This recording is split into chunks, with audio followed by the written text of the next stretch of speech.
তো আফসোস করে প্রথমে বললাম এটা যে আগে কথা বলতে দিত না, এখন বললে শোনে না। আমাদের উচিত হবে ভালো কাজে আদেশ করার জন্য, পরিচিত কাজে আদেশ করার জন্য আদেশের জায়গায় থাকা লাগে। আর আদেশের জায়গা হচ্ছে যেখানে হুকুম জারি হয়, তার মানে চেয়ার। কিন্তু ওই চেয়ার গুলোতে ইসলামে 54 বছর যেতে পারেনি। আমরা এই কাজের কথা বলতে গেলে আপনার কাছে রাজনীতি মনে হয়, আর আপনি যেটা করছেন ওটা কি? ওটা তো দুর্নীতি।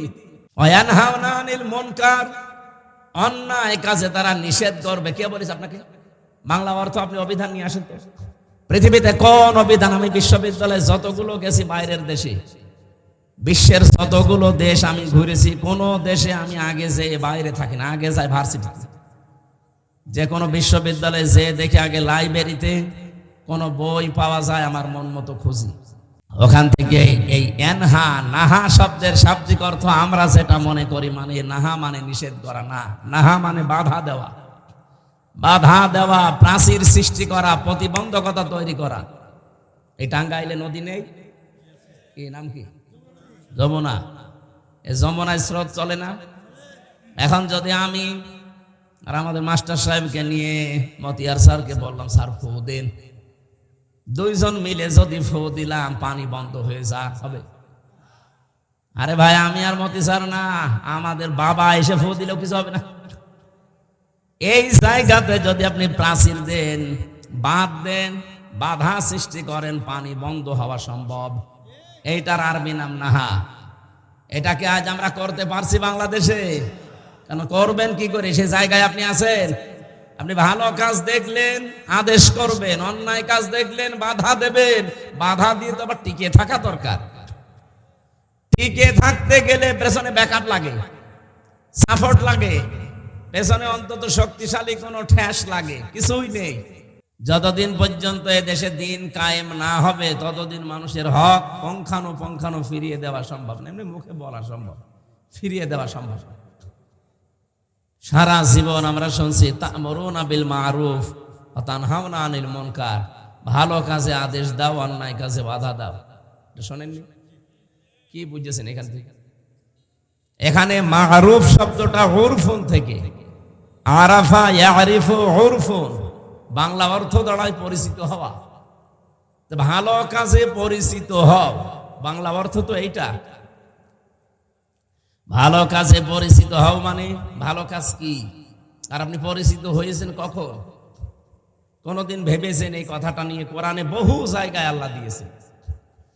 আমি এই ছোট্ট মাথা নিয়ে ভেবে দেখলাম যে কথার ভেতরে দুনিয়া সব লুকিয়ে আছে। এই যে ভালো কাজ কোনটা আর অন্যায় কাজ কোনটা, এটার সাথে আমরা পরিচিত হয়েছি আজকে না। আমাদের আদি পিতা হযরতে আদম আলাইহিস সালাম, উনি এ কাজের সাথে পরিচিত ছিলেন, তার সন্তান হিসাবে আমরাও পরিচিত। কখন থেকে?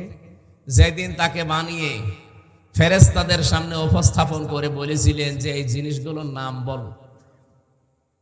সারা জীবন আপনারা শুনেছেন যে এখানে আসমা বহুবচন দেওয়া আছে, এসএম এর বহুবচন আসমা। এসএম মানে নাম, আসমা মানে নাম সমূহ। আপনি চিন্তা করলেন না কোনোদিন? সারা জীবন তো পড়ছেন এই আয়াতটা। এখানে যারা আছেন তাদেরকেও বলছি, এখানে গুরুত্বপূর্ণ একটা ক্লাস হয়েছিল। ক্লাস নিয়েছিলেন কে? মতিয়ার স্যার। হ্যাঁ, কে? আল্লাহ নিজের শিক্ষক। ওয়া আল্লামা আদামাল আসমাআ কুল্লাহা, আমি আদমকে সব জিনিসের নাম শিখিয়ে দিয়েছি। তাহলে শিক্ষক কে? ছাত্র? ছাত্র আদম নবী, সাধারণ মানুষ না। আপনি টের পাচ্ছেন কি গুরুত্বপূর্ণ ক্লাস? আর ক্লাসরুমে টাঙ্গাইল ভুয়াপুর না, ক্লাসরুম জান্নাত। আমরা জানি ক্লাসরুম অনুযায়ী পৃথিবীতে যে বিশ্ববিদ্যালয়গুলো আছে, আমি কয়েকদিন আগে সিঙ্গাপুর, মালয়েশিয়া বিভিন্ন দেশে গিয়েছিলাম। এই দেশগুলোতে সফর করা, মাহফিল ছিল আমার, বিভিন্ন জায়গায় সেমিনার ছিল। আমি দেখেছি 1000 বিশ্ববিদ্যালয় আছে, তার ভেতরে বাংলাদেশের কোনো বিশ্ববিদ্যালয় র্যাঙ্কিং এ নেই। এত দামি দামি ভার্সিটি বাংলাদেশে, একটাও 1000-এর ভেতরে নেই। কি করে তারা? আর আমরা কি করছি? কেন তাদের ভেতরে আমরা গেলাম না? মালয়েশিয়া ইন্টারন্যাশনাল ইসলামিক ইউনিভার্সিটি, যেটা এখানে গবেষণা হয় 20 ভাগ আর লেখাপড়া হয় 80 ভাগ। আর যেটা র্যাঙ্কিং এ 1 নম্বরে আছে ওটাই গবেষণা হয় 99 ভাগ, পড়াশোনা হয় 1 ভাগ। তাহলে গবেষণামূলক জিনিসপত্র, সরঞ্জাম জানামাদি, ছাত্রছাত্রী যেখানে বেশি, ওইগুলো র্যাঙ্কিং 1 নম্বরে থাকে। বলেন 257টা দেশ দুনিয়ায়, বাংলাদেশে এত বিশ্ববিদ্যালয় 1000-এর ভেতরে আমরা একটাও নেই। আমরা কত দূর আছি? ক্লাসরুম, তাদের সিস্টেমগুলো, তাদের যে আধুনিকতার ছোঁয়া তারা যে আছে ব্যবহার করে, তাদের গবেষণার যে সমস্ত জিনিসপত্র, তার ধারে কাছেও এই দেশের কোনো ভার্সিটি যেতে পারেনি। এই জন্যই তো আমরা যে সিরিয়ালে নেই। এই দুনিয়াতে সিরিয়ালে থাকার জন্য যদি এত কিছু তারা করে, আপনি একটু ভাবেন যে ক্লাসরুম দুনিয়ার কোন ক্লাসরুম না। কোনটা? জান্নাত সরাসরি ক্লাসরুম। আর যেমন তেমন ছাত্র না, ছাত্র সরাসরি একজন নবী। আর শিক্ষক ও জিবরাইল না। শিক্ষককে কি শেখাতে পারে? আমার মনে হয় যারা পুরাতন তাফসীর পড়েন, হুজুর সহ জিজ্ঞাসা করে দেখেন, এসএম এর বহু বচন আসমা, যেহেতু বিভিন্ন জিনিসের নাম আল্লাহ শিখিয়েছি, আলু, পটল, ঝিঙা, বাঁশ, কদু, এগুলোর তো নাম আছে, নাম নেই? নামগুলো এক জায়গায় করলে হয় আসমা, নাম সমূহ। এই গুরুত্বপূর্ণ ক্লাসে আল্লাহকে, আদম নবীকে আলু, পটল, ঝিঙা, পেঁপে এগুলোর নাম শিখায়। আপনার মনে হয় কি শিখিয়েছিলে? এইটা জানার জন্যই তো মাহফিলে আসা লাগে। আল্লাহ কি শিখিয়েছিলেন এই গুরুত্বপূর্ণ ক্লাস, পৃথিবীর আমার মনে হয় এর চাইতে দামি ক্লাস আর নেই। এত দামি ক্লাসে এত দামি ছাত্রের সামনে এইরকম শিক্ষক একজন, আল্লাহ নিজে কে কে শিখিয়েছিলেন সেটা সূরা আরাফের 172 নম্বর আয়াতে আছে। ওয়াইদা খাযা রাব্বুকা মিন বানি আদামা মিন যুহুরিহিম যুররিয়াতাহুম ওয়া আশহাদাহুম আলা আনফুসিহিম আলাস্তু বিরাব্বিকুম ক্বালু বালা শাহিদনা ইলা আখিরি আয়াত। আল্লাহ পাক বলেন, স্মরণ করো ওই সময়ের কথা যখন আদম নবীর পৃষ্ঠদেশ থেকে তার সন্তানগুলোকে সব বের করলাম। আমি একটা অঙ্গীকার নিলাম, আলাস্তু বিরাব্বিকুম, আমি কি তোমাদের রব না? যত রূহ ওই সময় বের হয়েছিল এক বাক্যে জবাব দিয়েছে, ক্বালু বালা, অবশ্যই আপনি আমাদের রব। প্রশ্ন আসতে পারে, বালা শব্দের বিপরীতে আরেকটা শব্দ আছে, সেই শব্দ বললেন না। বালার সমর্থক আরেকটা শব্দ আছে, নাম। নাম মানে হা, বালা মানে হা। নাম না বলে বালা বললাম কেন আমরা? নাম মানে নরমালে কোনো জিনিস স্বীকার করা, আর বালা মানে অবশ্যই।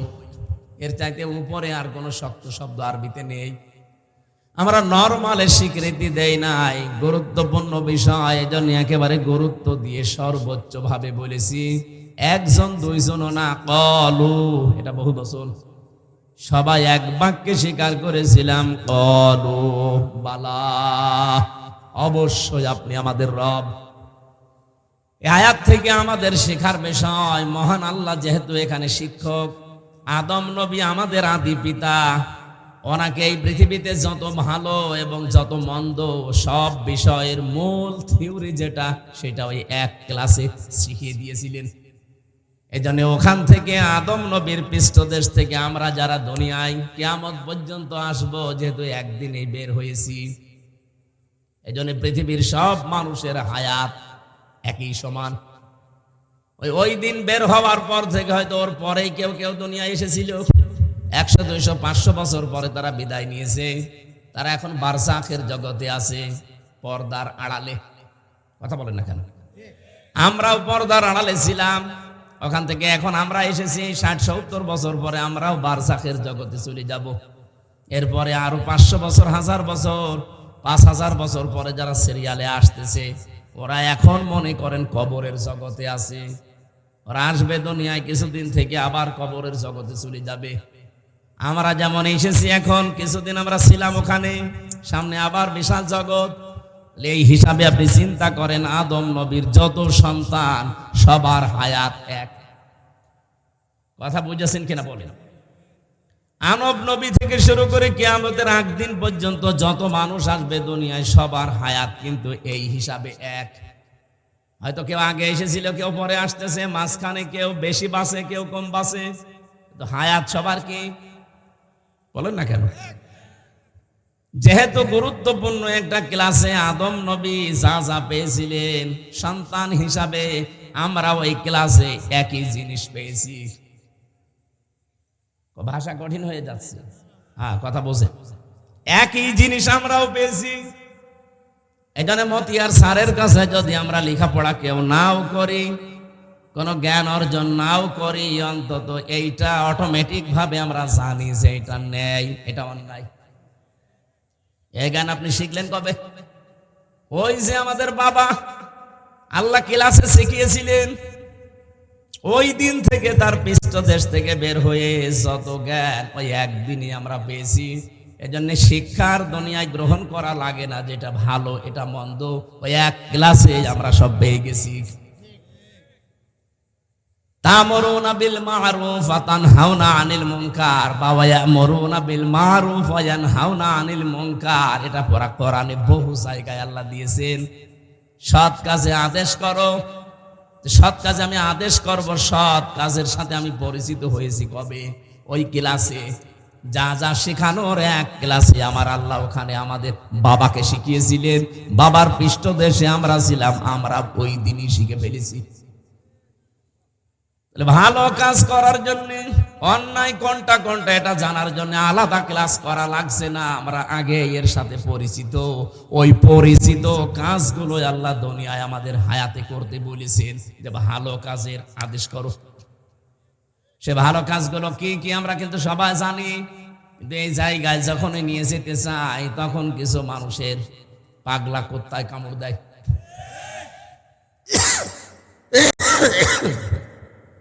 তখন বলে হয় এটা রাজনীতি, নাই দুনিয়ার কাজ, অনেকে বলে এটা ধর্ম ব্যবসা। আপনি কথা বলতে পারলেন? এই কাজ কি শুধু আমার একা? আপনারও তো কাজ, আপনি তো কাদের সাথে পরিচিত। ওয়ায়ানহাউনা ওয়া ইয়া'মুরুনা বিল মা'রুফ, পরিচিত কাজকে আদেশ করো। পরিচিত কাজ কি কি? কোরআনে কারিমে আল্লাহ এরকম পরিচিত কাজ দিয়েছেন 500। কয়টা? এখানে আমরা আমার মনে হয় আলেমরা ছাড়াই 500 কাজ অনেকে জানেই না, অথচ এগুলো জানা আমাদেরকে আগেই ছিল।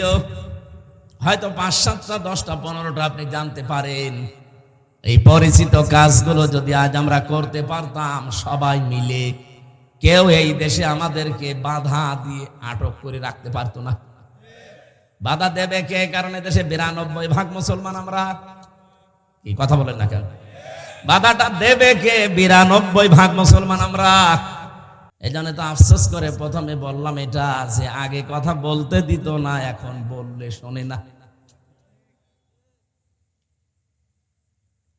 যেন আমাদের উচিত হবে ভালো কাজে আদেশ করার জন্য, পরিচিত কাজে আদেশ করার জন্য আদেশের জায়গায় থাকা লাগে। আর আদেশের জায়গা হচ্ছে যেখানে হুকুম জারি হয়, তার মানে চেয়ার। বাংলাদেশে এখন 1628টা চেয়ার আছে।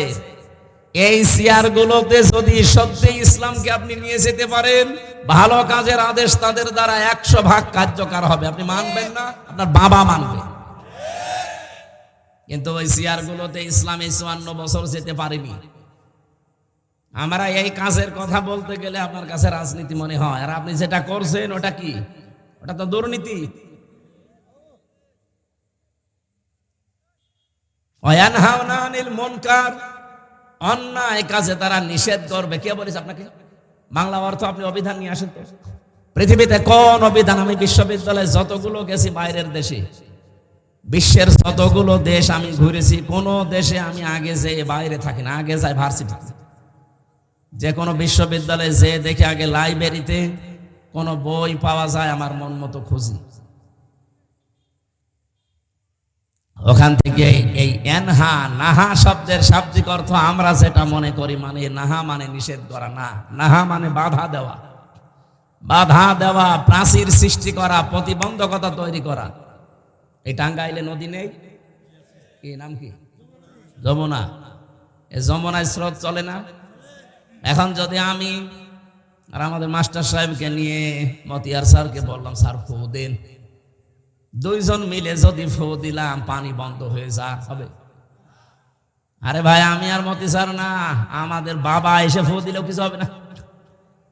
এই জায়গাতে যদি আপনি প্রাচীর দেন, বাঁধ দেন, বাধা সৃষ্টি করেন, পানি বন্ধ হওয়া সম্ভব। এইটার আরবি নাম নাহা। এটাকে আজ আমরা করতে পারছি বাংলাদেশে? কেন করবেন কি করে? সে জায়গায় আপনি আছেন? আপনি ভালো কাজ দেখলেন আদেশ করবেন, অন্যায় কাজ দেখলেন বাধা দেবেন। বাধা দিয়ে তো আবার টিকে থাকা দরকার। টিকে থাকতে গেলে পেছনে ব্যাকআপ লাগে, সাপোর্ট লাগে, পেছনে অন্তত শক্তিশালী কোনো ঠ্যাস লাগে। কিছুই নেই। টাঙ্গাইলবাসী, এটা যেহেতু রেকর্ড হচ্ছে, এই ফাঁকে একটা কথা বলি 1 মিনিটে। এই 4টা শব্দের বাইরে কোনো শব্দ নেই জিকিরের। যদি জিকির করতে চান, ইবাদত মনে করে এই 4টা শব্দ দিয়ে করবেন। সুবহানাল্লাহ, আলহামদুলিল্লাহ, লা ইলাহা ইল্লাল্লাহ, আল্লাহু আকবার। কথা বোঝা গেছে? এর বাইরে যদি কোনো পীর সাহেব, কোনো আল্লাহর ওলি আপনাকে জিকির দেয়, মনে করবেন ওইটা জিকির না, ওইটা ওর দরবারের ফিকির। বহু দরবারে এর বাইরে জিকির নেই। কথা বললেন না? এই যে ব্রাহ্মণবাড়ি আমার তাহেরি ভাই যে জিকির বানিয়েছে, এই শব্দের ভেতরে না, এর বাইরে ও জিকির বানিয়েছে। ইয়ালি বাবা, শাহ আলী বাবা, কেল্লা বাবা, ফতে বাবা, এমনকি ন্যাংটা বাবাও জিকির হবে। তাহলে এই 4টার বাইরে কোনো শব্দ নেই জিকিরের। যদি থাকে ওটা জিকির না, ওটা ওদের ফিকির। আপনি ইসলামের ভেতরে কিছু নতুন করে দিতে পারবেন না, তাহলে আপনি কাফের। আর ইসলাম থেকে কিছু বাদও দিতে পারবেন না, তাহলেও আপনি কাফের। কারণ ইসলাম পরিপূর্ণ। ইসলাম কি বলেন? বলেন। আজকে থেকে এর বাইরে আর জিকির করবেন, সে যত বড় আল্লাহর ওলি আপনাকে জিকির দিক না, এর বাইরে কোনো জিকির নেই। যদি জিকির করতেও চান, এই 4টা শব্দ ভাঙাচোরাও করা যাবে না। কোরআনে আছে সূরা আরাফের 180 নম্বর আয়াতের মাঝের অংশে, ওয়াদারুল্লাযীনা ইলহুদুনা ফি আসমাই, যারা আল্লাহর নাম সমূহকে এলহাদ করে, এলহাদ মানে ভেঙে চুরে ফেলা, খণ্ড খণ্ড করা, যারা আল্লাহর নামকে উলট পালট করে ডাকে, তাদের সাথেও তোমরা ডাকবা না। এ নির্দেশ কার? আরো জোরে। সুতরাং আপনি আল্লাহু আকবার পুরা বলবেন। শুধু আকবার আকবার বললে জিকির হয় না, বলা লাগবে কি আল্লাহু আকবার। এমনকি আলহামদ আলহামদ হবে না, আলহামদুলিল্লাহ বলা লাগবে। সুবহান সুবহান জিকির হয় না, সুবহান আল্লাহ বলা লাগবে। লাইলা লাইলা জিকির নেই, লা ইলাহা ইল্লাল্লাহ। কথা বোঝা গেছে নাকি? বলে নাকি আমি হাদিস বানাবো এখন? আল্লাহ আমাদেরকে এগুলো আমল করার তৌফিক দিন। জোরে বলেন আমিন। আর একটা আমল, যেহেতু আমি নিজে হালকা পাতলা করি, আপনাদেরকেও করার আহ্বান জানাচ্ছি। যখন যে অবস্থায় থাকে, শুধু পায়খানা আর স্বামী স্ত্রীর ব্যবহার, এই 2টা জায়গা বাদ দিয়ে যেখানে যে অবস্থায় আছেন, ওযু থাক আর না থাক, মুখে সব সময় মনে আসলেই জারি রাখবেন আস্তাগফিরুল্লাহ, আস্তাগফিরুল্লাহ। মনে মনে বলেন, জোরে জোরে বলেন, যেভাবে বলেন, এটা যেন সব সময় মুখে থাকে। আল্লাহ এত বেশি খুশি হয় এটা শুনলে, আল্লাহর আরশ পর্যন্ত খুশি হয়ে যায়। সবাই মুখে আমলটা, নারী পুরুষ যারা আছেন, সব সময় করা যাবে না ইনশাআল্লাহ? আমার তো মুখে মনে আসলে এইটাই আসে আগে। সে যেখানেই থাকি, গাড়িতে থাকি, বাড়িতে থাকি, কোনো জায়গায় বসে আছি, আনমনা হয়, এই শব্দটা মনে চলে আসে। আমি যেহেতু নিজে একটু মানি হালকা পাতলা, আপনাদেরকে আহ্বান জানালাম। আশা করছি এটা মেনে নিলে সবার কাজ হবে ইনশাআল্লাহ। আমার ভাইরা, যেহেতু আমরা পরিচিত হয়েছিলাম ওই ক্লাসে, ওখানে আল্লাহ আলু পটল সিঙ্গা এগুলোর নাম শেখাননি, শিখিয়েছিলেন যত ভালো কাজ, যত অন্যায় কাজ, সবগুলো ওই ক্লাসে আমাদের আদি পিতা আদমকে আল্লাহ একদিনেই এক ক্লাসে শিখিয়ে দিয়েছিলেন। আমরা তার সন্তান হিসাবে ওই কাজটা ওখান থেকে জানি। যেন লেখাপড়া না করলেও আমরা কিন্তু জানতে পাই যে কোনটা ভালো কাজ, কোনটা মন্দ কাজ। ভালো কাজের আদেশগুলো দেওয়া লাগবে, পরিচিত কাজ। অন্যায় কাজ যেগুলো আপনি ওই সময় ক্লাসে পেয়েছেন, নিজেও জানেন যেটা অন্যায়, অন্যায়টা যাওয়ার পরে শুধু নিষেধ করে ভাই চলির মধ্যে এটা করো না, না এটা তো অনুরোধ। অন্যায় কাজের নিষেধ করার জন্য বাধার প্রাচীর তৈরি করা লাগে। আর বাধা দিতে হলে পেছনে ব্যাকআপ লাগে। কিছুদিন আগে এই যে জেলে গিয়েছিলাম, 3টা বছর ছিলাম। তার আগে 20 সালে প্রথম দিকে আমার গ্রামে, কুষ্টিয়ার হালসা আমার গ্রামের বাড়ি, ওখানে একটা জেনার ঘটনা ঘটেছিল। বিবাহিতা মানুষেরা জেনা করে ফেলেছে, সাক্ষীও আছে। গ্রামবাসী আমারে বলছে আপনি ফতোয়া দিন, আপনি মুফতি মানুষ। দিয়ে দিলাম ফতোয়া। কারণ বিবাহিত মানুষ যদি জেনা করে সাক্ষ্য প্রমাণ হয়, তাহলে তাদেরকে পাথর দিয়ে মেরে ফেলা লাগবে, এ পর্যন্ত খুঁজে ফেলে। এটাকে আমি বানিয়েছি, সূরা নূরের ভেতরে আছে না? এখন এই ফতোয়া দেওয়ার পরে গ্রামবাসী যারা আছে, মেম্বার, চেয়ারম্যান, এলাকার সবাই মিলে যদি বলে হুজুর ফতোয়া দিয়েছে, এ কার্যকর করা হবে। ওই মহিলাকে আর ওই পুরুষকে যদি ধরে এনে জনসম্মুখে এ পর্যন্ত মাটির ভেতরে গেড়ে দিয়ে যদি পাথর দিয়ে ইট দিয়ে মেরে ফেলতো, সঙ্গে সার বলে যেটাকে, আমার মনে হয় ওই মহিলাকে সঙ্গে সার করার আগে আমার এই সঙ্গে সার করতো আগে। মহিলাকে যখনই আপনি জেনার শাস্তি দেওয়ার চেষ্টা করতেন, পুলিশ আমারে ধরতো, ফতোয়া দিয়েছে কে, হামজা নিয়ে আসেন। পুলিশ আমারে বলতো এদেশে কি ইসলামের আইন কায়েম আছে, আপনি ফতোয়া কার্যকর করতে গেলেন কেন? ওই মহিলার শাস্তি হবে না শাস্তি হবে আপনার? কথা বলছেন আমার? কিন্তু আমার পেছনে যদি ব্যাকআপ থাকতো, বাধা দেওয়ার মতো প্রাচীর আমি তৈরি করতে পারতাম, যে অন্যায় করলে বাধা দেওয়া যায়, যার যার দ্বারা চেয়ার লাগে, আইন লাগে। এই কথা বলছেন না? এগুলো যদি আমার হাতে থাকতো, সত্যি করে বলেন তো কেউ আমাকে নিষেধ করতো? ওই ফতোয়া দিয়েই শুধু শেষ, কার্যকর করলেও কোনো সমস্যা ছিল? আর এখন যেহেতু নেই এই আইনটা, এখন ফতোয়া পর্যন্ত শেষ। এই কাজে যদি সত্যি আমি বাধা দিতে চাই, এই কাজ যদি 100 ভাগ করতে চাই, যেখানেই বাংলাদেশে করবেন তার আগে আপনি নিজেই শেষ হয়ে যাবেন। আমরা এইটা তৈরি করতে চাচ্ছি। এটা আপনার কাছে রাজনীতি মনে হয়? 100 বছর উলঙ্গ নাচ চলছে কুষ্টিয়ার একটা থানায়, 100 বছর। ওই মেলার নামে নাচের আয়োজন করে, ওটা আর একটা উলঙ্গ নাচই। উলঙ্গ বলতে অর্ধ উলঙ্গ নাচের ব্যবস্থা করে। যারা ইসলামের পক্ষে আছে তারা তো সওয়াবের নিয়তে বলছে না, এই অন্যায় আমরা হতে দেব না। আর যারা এগুলোতে আনন্দ পায়, এই নিষিদ্ধ কাজ করে যারা শান্তি পায়, ওরা বলছে না আমরা এগুলো করবই। আপনি সৎ কাজের আদেশ যখন দিলেন, অন্যায় কাজে বাধা দেবেন না? এই কথা বলেন না কেন? এই বাধা দেবেন যারা বুঝে ফেলেছেন, তারা যত কিছু সামনে আসুক সব উপেক্ষা করে বাধা দিতে গেছে। এই শুরু হয়েছে মারামারি। এই জন্যই তো আমরা বারবার মানুষকে বোঝাতে চাই, দিন যতদিন কায়েম না হবে ততদিন পর্যন্ত আপনি যত সফিগিরি করেন পূর্ণাঙ্গ ইসলাম মানতে পারবেন না। আজকে অবশ্যই এসেছিল দেখা করার জন্য আপনাদের।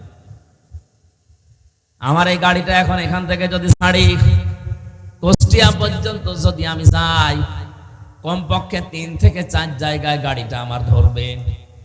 রাস্তায় যারা পাহারা দিচ্ছে তারা গাড়ি থামিয়ে বলবে হুজুর দোয়া চাই। এখন যদি বলে দোয়া করে আসলাম, না, যে দোয়া নিয়ে আসলেন ওই দোয়া দেন। কথা বলছে? আপনারা যে দোয়া দিয়েছিলেন, এখন আমার রাস্তায় যেতে যেতে কারোকে 1000 2000 দোয়া দেওয়া লাগবে। তাদেরও দোষ না, কারণ তারা রাত জেগে ডিউটি করছে। ঠিক আছে, পাহারা দিচ্ছেন, আপনি নেন দোয়া। গত পরশুদিন আমি খুলনা থেকে আসছিলাম তাকো, এই আসার সময় গাড়িটা আটকে টাকাও আমি দিলাম। আমার দিকে তাকিয়ে বলছে হুজুর মন খারাপ করবেন না, দোয়া যখন দিচ্ছেন দোয়ার মতো দেন। এ দোয়া আমরা শুধু একা ভাগ নেই না, আমাদের উপরে যারা আছে উপরওয়ালাকে দেওয়া লাগে। আমরা তো চাই না এগুলো, তো বাস্তবে অনেক জায়গায় আমরা বাধ্য হই এই দোয়া নিতে, কারণ প্রতিদিনের টার্গেট ফিল আপ করা লাগে। হয়তো 20,000 করে দেওয়া লাগবে উপরওয়ালাকে প্রতিদিন, এটা আমার যেভাবেই হোক কালেকশন করতে হবে। এই জন্যই তো দোয়া চাই। এখন বলেন তো, এই মানুষগুলো যারা দায়িত্বে আছে, এরা যদি অন্যায় করতে নাও চায়, উপরওয়ালার নির্দেশে তারা বাধ্য হচ্ছে। এই জন্য কোরআন হাদিসের মূল বক্তব্য এটা, যে কোরআন কায়েম করো, মান ক্বারাআল কুরআনা ফাস্তাসহারাহু ফাহাল্লা হালালাহু ওয়া হাররামা হারামাহু। যদি কেউ কোরআন পড়ে আর কোরআনকে যদি ইজহার করার চেষ্টা করে, ইজহার মানে না না, এখানে ইজহার মানে বিজয় করা, ওটা তো আরবি গ্রামারে যেখানে আমরা তাসবিহ পড়ি সেই জায়গায় ইজহার মানে প্রকাশ করা, ইজহার মানে স্পষ্ট করা। এখানে কোরআন এবং হাদিসে যেখানে ইজহার আসবে এর বাংলা অর্থ দাঁড়াবে ইজহার মানে বিজয় করা। তাহলে কোরআন পড়লে শুধু হচ্ছে না, কোরআনকে বিজয় করার জন্য যারা চেষ্টা চালাবে। এ কথা বলার পরে আল্লাহর নবী ফা দিয়েছেন, ফাহাল্লা হালালাহু ওয়া হাররামা হারামাহু। ফা না দিলেও কিন্তু আমরা অর্থ করতে পারতাম, বিশেষ করে আমরা যারা আলেম আছি। ও টাঙ্গাইলবাসী, এই ফা শব্দের ব্যাখ্যা আমি বালাগাত মান থেকে, ফা শব্দটা 19টা অর্থে ব্যবহার হয়। এখানে 13 নাম্বার একটা কায়দা পেয়েছি। ওপরে বর্ণিত কোনো কাজ যদি দুনিয়ায় কেউ করে থাকে, পরে যে শব্দগুলো আসছে এটা ব্যাখ্যা করার জন্য মাস্ট বি তার জীবনে এটা ঘটবে এমন অর্থ আসে। আমি বললাম না, আর আলেম যারা আমরা ফা বাদ দিলে অর্থ আমরা করতে পারবো, কিন্তু ফা নবীজি দিলেন কেন? কোরআন যারা পড়ে আর কোরআনকে যারা বিজয় করার জন্য চেষ্টা চালায়, ফাহাল্লা হালালাহু ওয়া হাররামা হারামাহু, হালালকে হালাল জেনে আঁকড়িয়ে ধরে আর হারামকে হারাম জেনে ছেড়ে দেয়, আদখালাহুল্লাহুল জান্নাহ। নবীজি বলেন আল্লাহ তাকে জান্নাতে দিয়ে দিয়েছে না দেবে। কি বাংলা অর্থ কি আসবে বলেন? আদখালাহুল্লাহুল জান্নাহ, আল্লাহ পাক নবী বলেন যে আল্লাহ তাকে জান্নাতে দিয়ে দিয়েছে না দেবে? দিয়ে দিয়েছে। এটা মাঝি পাস্ট, এটা অতীতকালের শব্দ। আমার প্রশ্ন হচ্ছে আলেমের কাছে, আমরা এখনো তো মরি নাই, জান্নাতে চলে গেলাম কি করি? তাহলে এই হাদিসটা ভুল। আপনার ঘুমাচ্ছে বলেন, আপনি বলেন, এখনো তো আমরা মরি নাই, তা আমাদের জন্য তো নবীর কথা বলা ঠিক হয়নি। তো আমরা মরবো, তারপরে বিচার আচার হবে, এরপরে জান্নাত জাহান্নাম। কেন আদখলা দিলেন? মোসারে দিতে পারতেন বর্তমান ভবিষ্যৎ, প্রেজেন্ট ফিউচার। পাস্ট দিয়েছেন, অতীতের শব্দ মাঝি লাগিয়েছেন। এই কারণে নবীজি গ্যারান্টি দিতে চায়, সত্যি যদি কোরআনে কারিম এদেশে কোন জায়গায় বিজয় শক্তি হিসাবে থাকে, ওখানকার মানুষ হালালকে হালাল আর হারামকে হারাম ছেড়ে 100 ভাগ ছেড়ে দিতে পারবে। আর যেই দেশে হালালকে হালাল জেনে আঁকড়িয়ে ধরা যায়, হারামকে হারাম জেনে ছেড়ে দেওয়া যায়, ওই জায়গাটা একটা মিনি জান্নাত হয়ে যাবে। সেরকম দেশ দরকার না? আমরা হালালকে হালাল জেনেও এখন অনেকে মানতে পারছি না, হারামকে হারাম জানার পরেও ছেড়ে দিতে পারছি না, ইচ্ছা থাকার পরেও। এরকম জায়গা দেশে আছে না? আপনি চেয়ারম্যানকে জিজ্ঞাসা করেন, প্রধান শিক্ষককে জিজ্ঞাসা করেন, অনেক জায়গায় এমন আছে হালালকে হালাল জানার পরও আঁকড়িয়ে ধরা যায় না, হারামকে হারাম জানার পরও ছেড়ে দেওয়া যায় না। কারণ ইসলাম কায়েম না থাকলে এটা সম্ভব না।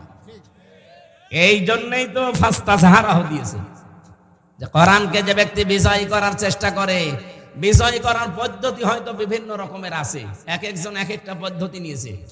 এই দেশে গণতান্ত্রিক পদ্ধতিতে কেউ কেউ নিয়েছে, এই পদ্ধতিটা ভুল হতে পারে, এই পদ্ধতি ভুল হতে পারে, কিন্তু তাদের মনের অবস্থা তো ঠিক আছে। আল্লামা সাইয়্যিদ আবুল আলা মাওদুদী রাহমাতুল্লাহ আলাইহি, উনি রাষ্ট্র চিন্তক ছিলেন, রাষ্ট্র নিয়ে চিন্তা করতেন, কি করে ইসলাম কায়েম করা যায়। হাজারো পথ মত বিভিন্ন সিস্টেম আছে, উনি একটা পন্থা নিয়েছেন যে গণতান্ত্রিক পদ্ধতিতে এই চিন্তা ভাবনা করে ইসলাম কায়েম করা যায়, কারণ এই উপমহাদেশে এটা চলছে। তার চিন্তা ভাবনা ভুল হতে পারে, কিন্তু তার মনের ইখলাস, তার অবস্থা যদি ঠিক থাকে, আপনি যদি কায়েম করে ফেলতে পারেন, আল্লাহর সাহায্য মাস্ট বি ইদা জা নাসরুল্লাহি ওয়াল ফাত। যখন আল্লাহর সাহায্য আসবে তখন আপনি বিজয় দেখতে পাবেন। আর বিজয় আসলেই কয়েকটা জিনিস সামনে চলে আসে, ওয়ারাইতান নাসা ইয়াদখুলুনা ফি দীনিল্লাহি আফওয়াজা। হে নবী, আপনি তখন দেখবেন দলে দলে পালে পালে মানুষ ইসলামে প্রবেশ করছে। আজ নবীর উম্মত এই দেশে যে আমরা বলি 92 ভাগ, কে বলেছে? এ তো মনে হচ্ছে যে সেই 100 ভাগের 5 ভাগও পাওয়া যাচ্ছে না। এই কথা বলে না কেন?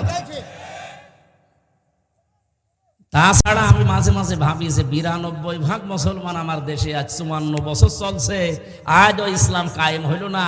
আমরা কেমন? এদেশে তো এখন 100 ভাগের 51 ভাগও মুসলমান আমার মনে হয়নি। একজন রিকশা চালাচ্ছে, বহু কষ্ট করে 1 কেজি খাসির মাংস কিনে বৌমাকে রান্না করতে বলছে যে আমি গোসল করে আসি, তুমি রান্না করো।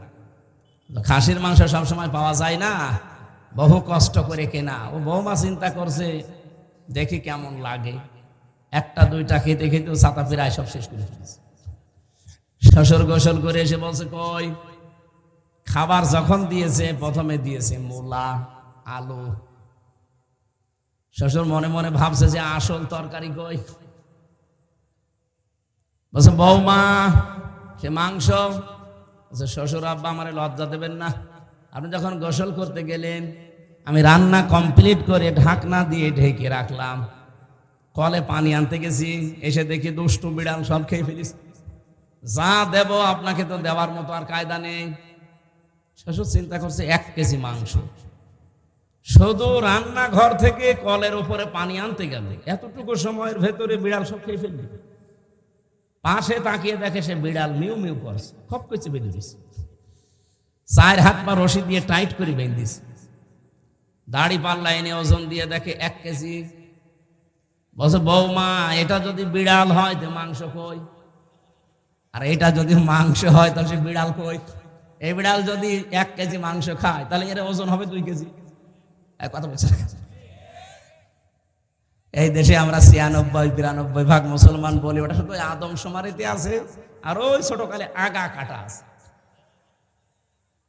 তারপরও আমার মনে হয় এখানে অনেকে আছে এখনো আগা কাটা নেই। ওই যে ওইটা, ওই যে ওইটা, এই মুসলমানে দেওয়া হয়েছে? হ্যাঁ মুসলমানে দাওনি না, এখনো দেয়নি। এরকম বহু আগা কাটা ছাড়া মানুষ এখানে আছে। 96 ভাগ 92 ভাগ মুসলমান হচ্ছে না। আপনি তো অলরেডি নবীর দল থেকে বের হয়ে চলে গেছেন, যারা অন্যের জিনিস নিজের দায়িত্বে নিয়ে নিয়েছেন। আর দ্বিতীয় শাস্তি কত কঠিন চিন্তা করেছেন, ওয়ালিয়াতাবাওয়া মাকআদাহু মিনান নার, সে যেন জাহান্নামে নিজের একটা স্থান তৈরি করে রেখে দিয়েছে, মরবে আর ওই স্থানে চলে যাবে। আল্লাহ আমাদের হেফাজত করুন, বলেন আমিন। আমরা আজ হালালকে হালাল জেনে যদি সত্যি মানতে চান, হারামকে হারাম জেনে যদি সত্যি ছেড়ে দিতে চান, পৃথিবীতে যদি মিনি একটা জান্নাত দেখতে চান, আদখালাহুল্লাহুল জান্নাহ, মাস্ট বি সব ভুলে যান। সময় যেহেতু আল্লাহ তৈরি করে দিয়েছে, সুযোগও আসতেছে, আন্তর্জাতিক চাপগুলো আল্লাহ দেখবে। আল্লাহুম্মা ইন্না নাজআলুকা ফি নুহুরিহিম ওয়া নাউযু বিকা মিন শুরুরিহিম। জেলখানায় থাকতে এই দোয়াটা মনে হয় হাজার হাজার বার পড়েছি। এত বিশ্বাস নিয়ে পড়তাম। এর বাংলা অর্থ হচ্ছে, আল্লাহ আমার বিরুদ্ধে যারা ষড়যন্ত্র করছে তাদের মোকাবেলা করার জন্য আমি তোমারে রাখলাম। কারণ আমার বিরুদ্ধে ষড়যন্ত্র তো এ ভাই করেনি, এ সলিমদ্দি কলিমদ্দি করেনি, সরাসরি রাষ্ট্র করেছিল। মামলাটা আমার 30 বারের উপরে তুলেছে, সিএমএম কোর্ট, জজ কোর্ট, হাইকোর্টে, কিন্তু জামিন হয়নি। কারণ যিনি মামলার বাদী তিনি পালিয়ে গেছে। উনি দেন ওটা আরো 5 মিনিট দেন। সলিমদ্দি যদি হতো তাহলে কয় টাকা লাগতো, তারে টাকা দিয়ে আমি বের হয়ে চলে যেতাম। কিন্তু যিনি মামলা দিয়েছিল উনি তো টাকা পয়সা খাবে না, রাগ করে দিয়েছে। কে কথা বলছেন? আমাদের উদ্দেশ্য হচ্ছে, ভাই আপনি রাগ করেন আর খুশি হন, আমি কারো দিকে তাকিয়ে, মনের দিকে তাকিয়ে কথা বলি না, আমি আল্লাহর দিকে তাকিয়ে বলছি। যতদিন এই দেশে কোরআন এজহার না হবে, দল মত জাতি বর্ণ ধর্ম নির্বিশেষে কেউ তার অধিকার ফিরে পাবেন না। এটা ফিরে পাওয়ার জন্য কোরআনে কারীমকে এজহার করাই লাগবে। কারণ ওমান হাকামা বিহি আদালা, যারা কোরআন দিয়ে বিচার করে তারা শুধু ন্যায় বিচার কায়েম করতে পারে, তাছাড়া কেউ কোরআনের বাইরে গিয়ে ন্যায় বিচার কায়েম করতে পারে না। হয় অবিচার হবে তার মনের অজান্তে, অথবা সে জেনে শুনে অবিচার করবে।